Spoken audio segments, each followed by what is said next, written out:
इसका मैं आपको अगर प्रमाण दूं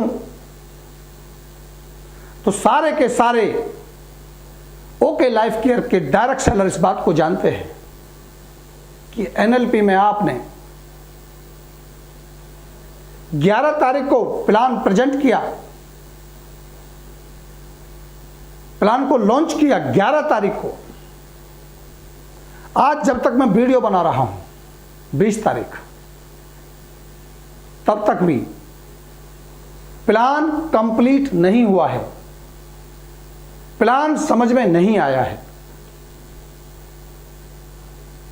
आपने प्लान लॉन्च करते समय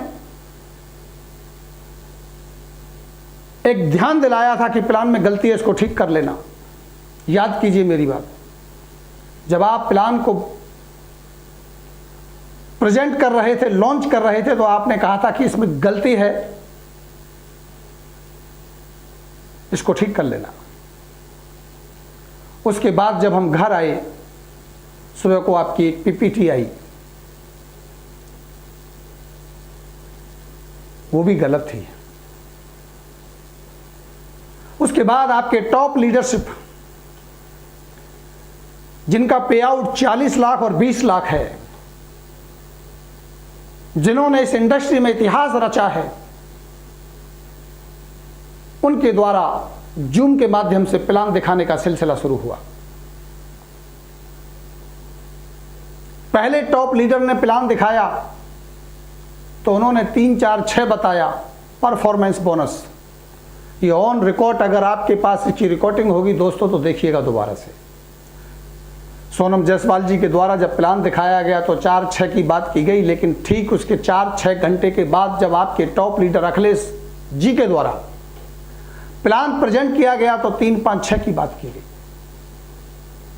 कैलकुलेशन में मिस्टेक हुई, बताने में गलतियां हुई, 2 घंटे का समय लगा, लेकिन प्लान पूरा का पूरा वो बता नहीं पाए। ये मैं बात कर रहा हूं आपके प्लान 11 तारीख को लॉन्च हो जाने के 4 दिन के बाद आपके टॉप लीडर प्लान को समझ नहीं पाए। मैंने एक सवाल उठाया और उस मीटिंग में आप भी आए थे। मैंने वहां प्रश्न किया था, वो भी ऑन रिकॉर्ड आपको मिलेगा, कि सर एक बात क्लियर कर दीजिए, 3, 4, 6 है या 3, 5, 6 है परफॉर्मेंस कमीशन। तो आपके दोनों टॉप लीडर को 4 दिन के बाद भी क्लियर पता नहीं था। उन्होंने कहा रविंदर से पूछ करके बात करेंगे। एक ने कहा यह है, दूसरे ने कहा यह है, ये कंफ्यूजन पैदा हुआ। अगर 4 दिन तक लगातार आप एक प्लान को क्लियर नहीं कर पा रहे हैं, आप कंफ्यूज्ड हैं, तो मैं कैसे मान लूं ये डुप्लीकेबल प्लान है। और अब तो तारीख 20 हो चुकी है, 4 बार आपकी पीपीटी बदली जा चुकी है, बार बार करेक्शन हो रहे हैं, और आज तक जब तक मैं ये वीडियो बना रहा हूं अभी भी आपका 4% बकाया है, क्योंकि आपने 100% देने का वादा किया, 96% का आपने हिसाब बताया। ये अलग बात है कि आपने डिस्ट्रीब्यूशन 100% तो बढ़ाया, लेकिन आपने बीवी को कम किया। और आपने ये बात कही ईमानदारी से कि मैं आपका डिस्ट्रीब्यूशन 100% कर रहा हूं, लेकिन मुझे आपके बीवी घटाने होंगे, इसके लिए आपको सहमत होना होगा। ये बात आपने मुझे बोली, सारे लोगों के सामने बोली। अभी भी 4% बाकी है, यानी प्लान अभी अधूरा है। इन सारी कहानी के पीछे मैं जानना चाहता हूं, ये पूरा का पूरा ओके लाइफ केयर का डायरेक्ट सेलर आपसे जानना चाहता है कि आप बताइए, जब आप कंडीशन फ्री प्लान की बात करते थे, बल्क बाइंग के खिलाफ करने की बात करते थे, आप इजी और डुप्लीकेबल होने की बात करते थे, आप रियल वर्सेस पेपर प्लान की बात करते थे, ऐसी क्या मजबूरी आ गई कि आपने सारे की सारी विचारधारा को पलट दिया? ऐसी क्या मजबूरी आ गई जो व्यक्ति आपके साथ, अपनी आत्मा के साथ जुड़ा, आपकी विचारधारा के साथ जुड़ा, आपकी कंपनी के साथ जुड़ा, इसलिए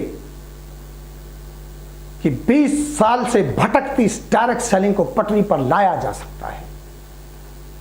मैंने हमेशा एक बात कही कि हम हिंदुस्तान की एमवेओ के लाइफ केयर को बनाना चाहते हैं। इस ईमानदारी के साथ, इस कर्मठता के साथ हमने आपके साथ काम किया। हम आपसे जानना चाहते हैं कि ऐसी क्या मजबूरी आई।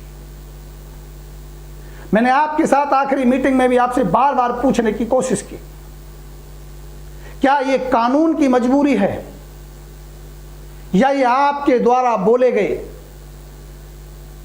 आपके द्वारा बार बार दोहराए गए उन विचारों को हार जाने की मजबूरी है। लेकिन आपने सही रूप में बता नहीं पाई। अगर ये कानून की मजबूरी है तो यकीन मानिए ये कानून की मजबूरी नहीं है।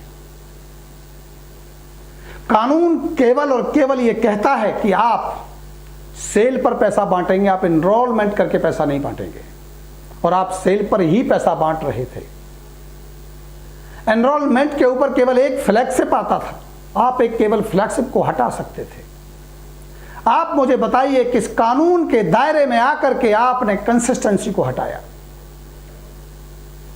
किस कानून के दायरे में आकर के आपने 3 लाख 4 लाख को ओपन किया? किस कानून की मजबूरी के कारण आपने 25,000 30,000 बीवी की कंडीशन लगाई?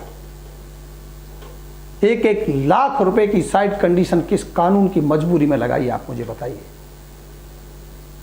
सच ये नहीं है और सच आपको बताना चाहिए, क्योंकि इस भारत के बहुत सारे नौजवानों ने आपके ऊपर भरोसा किया है।